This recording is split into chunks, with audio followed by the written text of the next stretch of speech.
it's Owen Sensei, and today we're out playing golf at Sobu Country Club.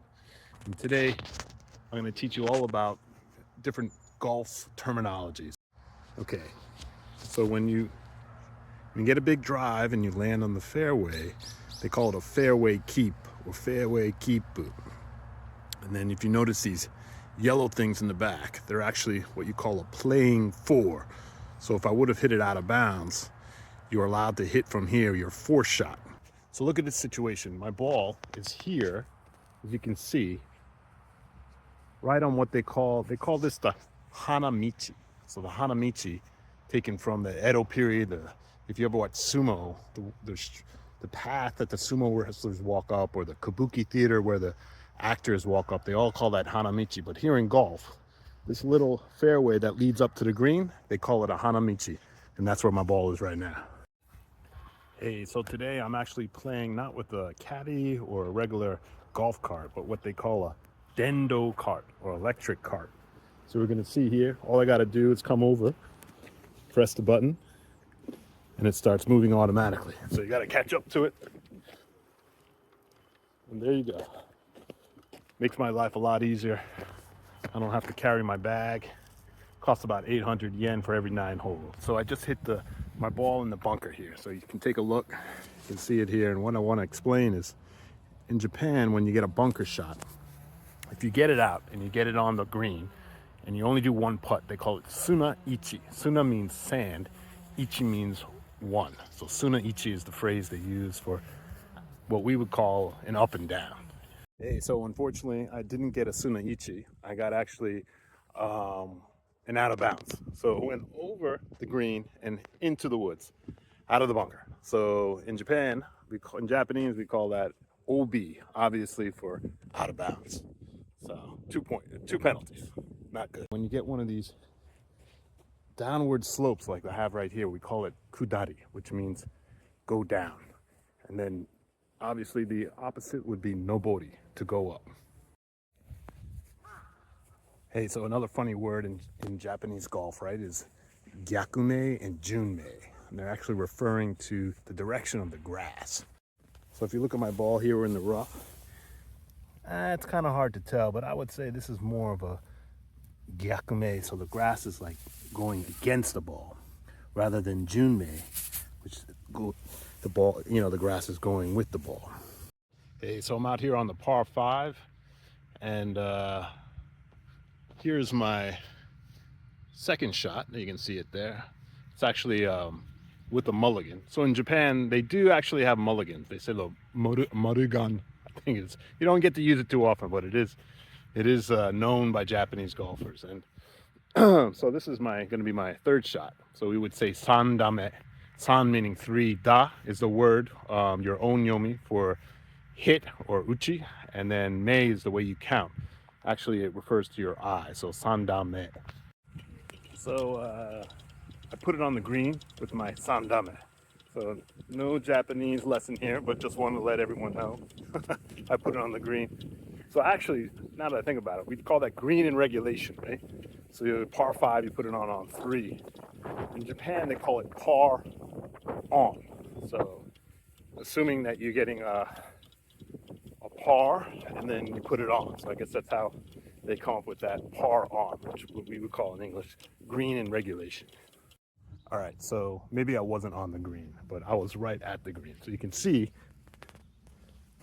that right there, just rolled off the green. So in Japanese, in this situation, we see oshikatta, starting with an O. It sounds like hoshi, like want. And you might think the Japanese speaking are saying hoshikatta, like I wanted it, but they're actually saying oshikatta, which means, well, I'm not really sure why they use it, but that's what they're saying. Unfortunately, I just missed my putt that much, just by a thread of a needle, or just edged out. But in Japanese, we would call that hitotsuji, which means hito meaning one, different way of saying one, and suji meaning kind of, it can mean a lot of different things, but it kind of means like a one string or one way of life, hitotsuji. One way of karate was hitotsuji.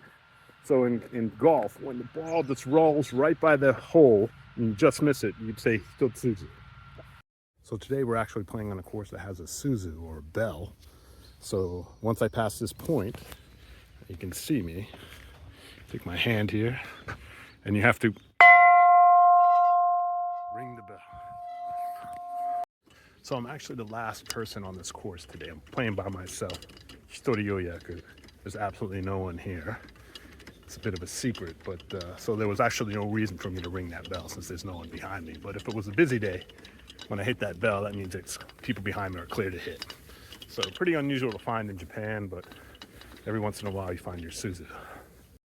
Hey, so I actually caught up to some people, so I'm not the only one out here, but they're in front of me, so I'm not going to worry about them. But I'm here on the, what is it, the 7th hole, little par 3 that's really hard. But what I want to point out here is there's a water hazard, and I'll show you in a second.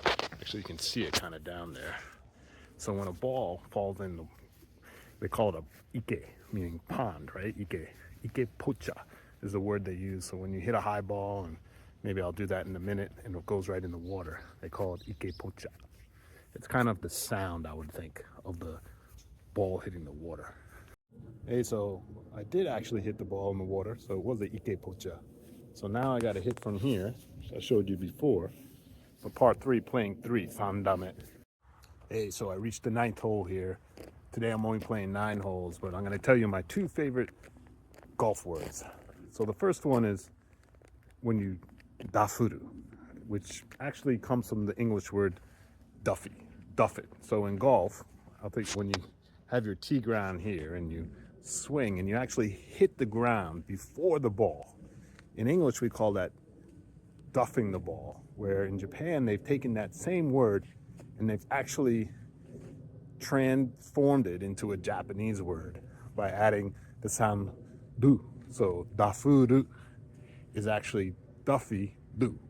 So when you hit the ball, you go dafutta. It's even the past tense, kakoke of the word dafuru, dafutta. So in Japanese, they do this all the time. They take English words and they actually, not that they just don't, it's not just that they're just using English words, but they're actually turning them into Japanese words. So one is dafuru. And my other favorite word is for. So like everyone knows when you hit the ball, way to the right or way to the left, you yell for in English to prevent someone, make them aware that the ball is headed in their direction. But in Japanese, they kind of misheard this sound of for and they turned it into far. So whenever you hit a ball towards someone in Japan, you don't yell for, you yell far. And the Japanese still today think that it's actually taken from the word toi, which means far away. So when you hit the ball far away, they all yell out far. But it's actually probably 100 years ago, some guy just couldn't hear the word for, and he just uses the word, they've been just using the word fa forever. So I'm going to end today's round on that lesson. So I hope you enjoyed it. Always check out my book, Chipping Away. Thank you.